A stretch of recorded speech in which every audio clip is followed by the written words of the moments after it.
My family moved into an old house deep in rural Kentucky, surrounded by thick woods that stretched for miles. The house had been abandoned for years before we arrived, but as we didn't have much money, we had no choice. However, from the very first day, something about that house just felt off. Our two dogs, normally fearless, refused to enter certain rooms.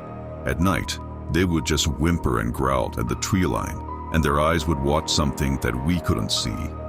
It started with small things, rustling leaves when there was no wind, and the faint sound of footsteps pacing along the driveway. We ignored it, thinking that it was just wildlife. But then, we started hearing sounds of knocking. One evening, just after sunset, a loud, deliberate knock echoed from the back door. My father rushed to check, but when he swung it open, the yard was empty.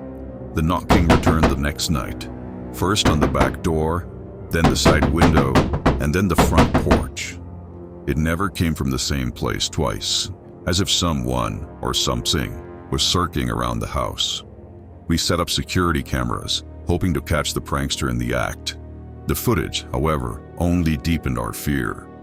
The recordings captured the sounds, the knocks, the crunching footsteps in the leaves, but nothing was ever there. No shadow, no person, nothing that could explain this strange disturbance. Then we heard the voices. One afternoon, while gathering firewood near the edge of the forest, I heard my mother's voice call my name. It was distant, but it was clear. I turned, expecting to see her, but the back porch was empty. When I returned inside, my mother was in the kitchen. She hadn't called me at all. The voices grew bolder. Sometimes they sounded like my sister, other times like my father. They always came from the woods, as if calling us towards the darkness. My sister swore she once heard me calling her name from outside our bedroom window, while I was still asleep in my own bed. By then, sleep was just a luxury none of us could afford.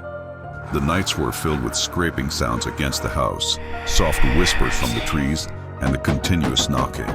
We kept the doors locked at all times, but that didn't matter. One night, we were all in the living room when we heard the door swinging open.